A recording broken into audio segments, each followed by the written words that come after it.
House Bill 617, establishing a committee to study recycling streams in New Hampshire. We'll call on the prime sponsor, the Deputy Speaker, Representative Karen Ebel. Welcome to Senate Energy and Natural Resources. Thank you very much.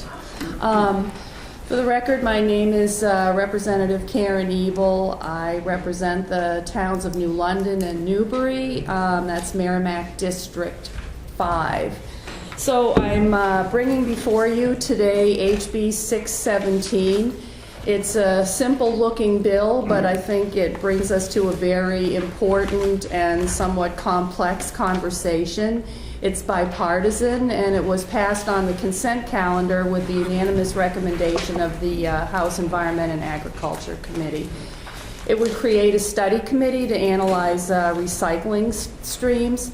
I'll keep my comments brief because there are others that have a lot more expertise on this than I do, and I think the legislative conversation that we need to have is self-evident given the news that we're constantly hearing about the challenges our communities are having. The markets for recyclables, especially plastics and mixed paper, seem to be collapsing. And our media is filled with stories about towns dealing with the economics of recycling. Some are cutting back, some like Franklin have given up, and the numbers are growing. I actually was chatting with the head of our transfer station while bringing my recycling this weekend, and I asked him how it was going, and he said, well, the way it goes these days, it can actually cost more to transport your recycling than you get on the market, and he said you just never know, and I think it's a really hard way to manage your waste situation. So far, our town is committed to continuing, but some communities, they can't because of economics or just don't. But what isn't recycled is ending up in our landfills. Their capacity is finite. The tipping fees are increasing, putting even more strains on tight municipal budgets. Much of our focus has been on plastics, and plastics are certainly a problem, but our challenges go way beyond plastics to our many types of solid waste. We should really look at what's being generated, what we can do to decrease our waste, and do a better job of recycling and composting what we do generate. You folks know, since you recently passed Senate Bill 79, which I believe was your bill, Senator Feltus, requiring municipalities to track and report their waste streams to DES. You know that DES by statute is tasked to develop a solid waste plan, which is much needed, and our state has a waste reduction goal under our statutes. It establishes a goal of 40% waste diversion per capita by 2000. That's some time ago. Diversion is to be measured with respect to changes in waste generated and subsequently landfilled or incinerated in New Hampshire. We have terrific statutes on the books. The philosophies and goals are good, but compliance is challenging, and the current markets for recyclables aren't helping one bit. A robust conversation here in the State House is long overdue. We need to refocus on our solid waste and recycling situation, help our municipalities, and try to come up with ways to improve. I feel a study committee is one really good way to start. Thank you. Thank you very much, Representative Ebel. Any questions for Representative Ebel? Senator Gaida. Thank you, Mr. Chairman. Just note the title of the bill, the analysis, it says we're going to study recycling streams. And in the bill itself, we talk about you're going to look at the individual recycling programs. And so... Well, basically the streams, what I had in mind with that phraseology was just that you can look at plastics, you can look at paper, tin, aluminum, but you also want to look at as the streams, of course, go in line with the programs that different municipalities have. So I don't think there's a great difference between the two concepts. I frankly also wanted to write the bill in a way that as you discuss the situation with recycling, it necessarily focuses you on just the solid waste, what we're generating and what we're doing with it. And so that would explain the phraseology. Thank you. Any further questions? Senator Waters. Thank you. Thanks for bringing this forward. I would imagine under your conversations, you'll look into something like extended producer responsibility. Yes. Thank you. Any other questions? Seeing none, thank you very much, Representative Ebel. We have Mike Dorfor of NRRA in support. Well, wishing to speak. Is that right? That's correct. Okay. That's right. Yeah, absolutely.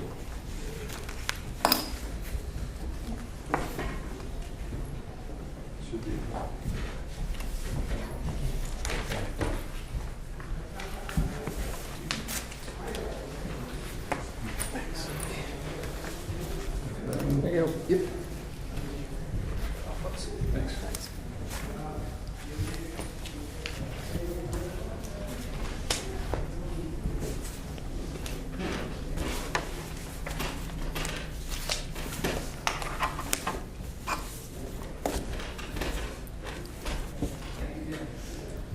Thank you, Mr. Chairman and members of the committee. My name is Mike Durfor. For the record, I'm honored to serve as the Executive Director of the Northeast Resource Recovery Association, which is the oldest cooperative resource recovery association in the country. We're celebrating our 38th year this year in Manchester with our conference on May 20th, and you're all invited. The representative summarized, I think, the crisis that you're facing or you're seeing in the media, and we're seeing at all the transfer stations just as she described. We actually, one of our prime focuses is to help move materials to market. So in the town of New London, for example, when the pricing in the market drops, then they have to pick up the slack and help cover the cost of the transportation, which is what he alluded to, and that makes it very challenging. However, as long as New London continues to separate their material and provide clean material, they'll be able to continue movement, and they'll be able to certainly maintain getting revenue for their materials. Town of Sunapee, where I live, which is right nearby, last year I think had about $40,000 both in revenue for sales of material as well as cost avoidance for not tipping it in the landfills. The town of Rye, I believe, had something like $60,000 in revenues and offsets. I provided you with a copy of the state solid waste plan, and I think that folks in the Department of DES are in the process of starting to review that. But as I was looking at it last week, there was a quote on page 1. The state of New Hampshire has reached a crossroad in its efforts to expand recycling and to reduce the solid waste stream. And that was back in 2003. I would submit to you that that crossroad now has become a pickup truck on the train track in between the down bars, and the train is fast approaching. The type of impact that we're seeing is a monetary impact in terms of what's happening. One town in New Hampshire has had to budget an additional $500,000 to cover the cost of their recycling. Another town was looking at $200,000, a third at $60,000. The impact of what's happening in the marketplace is directly driving the impact on their town budgets. And in another 5 years, I believe that you're going to have some towns that have to choose between hiring a police officer or paying their trash bill. And it's hard to look at recycling and separate it out from the rest of the waste stream. In the 2003 report, the goal was 40%. If your town is now taking its recyclables to a landfill, your percentage is now 0. We're going backwards. And at the same time that we're going backwards because of the monetary collapse, the landfills around the state of New Hampshire are closing. There are 2 large landfills in Massachusetts that closed this year alone, one in Chicopee Falls and one in Southbridge. They amounted to about 800,000 tons a year of trash. There are some companies now in Massachusetts that are bailing that trash and shipping it as far as Virginia or Ohio or Pennsylvania. All that's going to do is drive up the cost further afield and then fill up our landfills quicker here.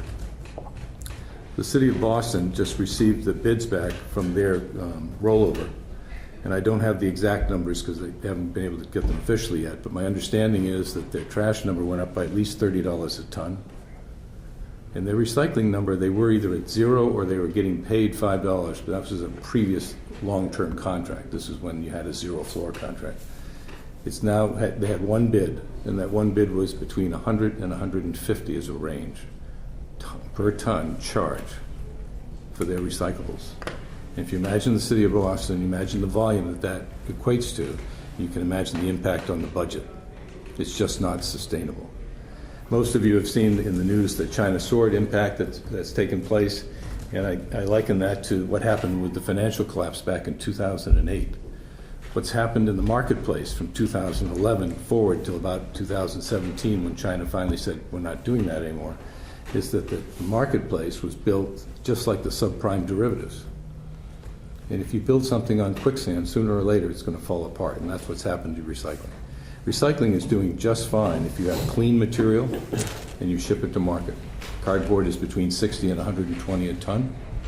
Aluminum cans are running anywhere from 50 to 90 cents a pound, and your plastics 1 and 2 are going to run in the range of 20 cents to 40 cents depending on the month. So there is viable revenue there. They are valuable assets, and they should be recycled and not thrown away. The last part I wanted to leave you with is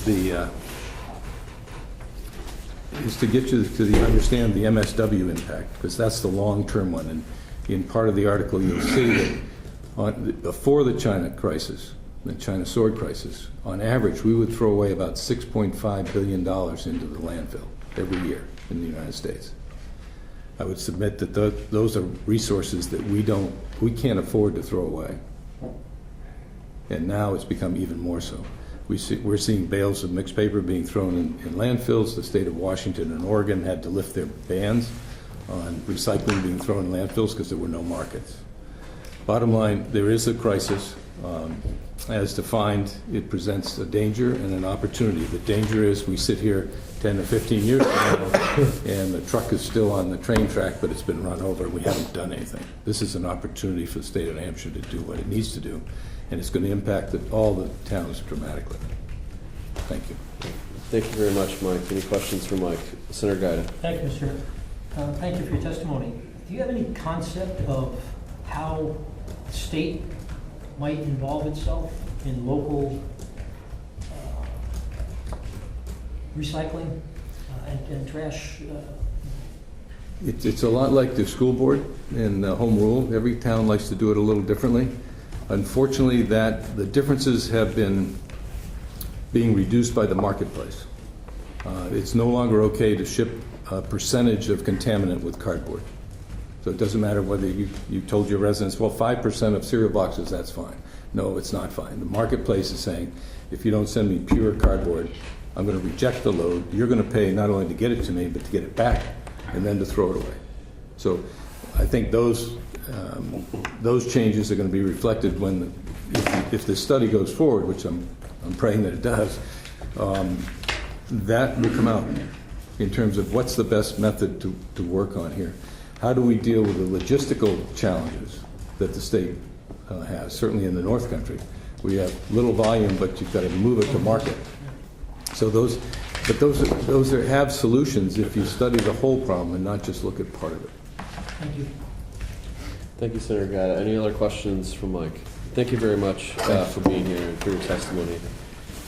We have Adam Schmidt of the New Hampshire Beverage Association in support, not wishing to speak. Representative Suzanne Smith in support, not wishing to speak.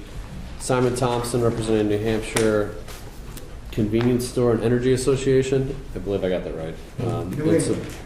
Excellent. In support, not wishing to speak. Stuart Trakey, New Hampshire Grocers Association, in support, not wishing to speak. Earl Pierce, the American Progressive Plastic Bag Association, in support, not wishing to speak. Amy Farnham, New Hampshire DAS, in support, not wishing to speak. And Curtis Berry of the New Hampshire Retail Association, in support, not wishing to speak. Finally, Mike Nork of New Hampshire DES, in support, wishing to speak. Good morning. Mr. Vice Chair, members of the committee, thanks for the opportunity to testify on HB617. DES, for the record, my name is Michael Nork. I represent the Solid Waste Management Bureau for the Department of Environmental Services, and DES does support this bill. As others have noted, Representative Ebel and Mr. Durfour from NRA, there are a number of issues related to recycling and solid waste management in the state of New Hampshire and regionally. Municipalities facing rising costs for management of their waste and recycling. And a study committee established by this bill would enable more discussion on these issues, which we support. We think that these issues do deserve attention. They're very important. It's something that probably is a little overdue. And not only would this committee allow conversation about issues facing municipalities and recycling, but some of the larger issues of solid waste management in the state. For example, we acknowledge that RSA 149M, which is the Solid Waste Management Act, establishes a 40% diversion goal targeting the year 2000. As of yet, and as far as we can tell, we have not met that 40% diversion goal. Additionally, RSA 149M also establishes a hierarchy for management of solid waste, with landfilling at the bottom of the hierarchy, the least preferred method. And yet, in the years since that statute has been passed and has been the statute that has guided our solid waste management, unfortunately, capacity in the state has been primarily focused on landfill. So these are some of the issues that could be of potential discussion in a committee, and we welcome the opportunity to explore some of these issues with the committee if the opportunity arises. And if I can take any questions, I'd be happy to. Thank you very much, Mike. Any questions for Mike? Just a comment. Thank you for working with the Municipal Association Conservation Law Foundation on reaching a reasonable compromise on Senate Bill 79. Appreciate it. Yeah, and thank you for the opportunity. Thanks for being here. Seeing no further questions, I believe you're off the hook. Anybody else wishing to testify in House Bill 617 that hasn't already testified or register opinion on the bill? Seeing none, we'll close the hearing on House Bill 617.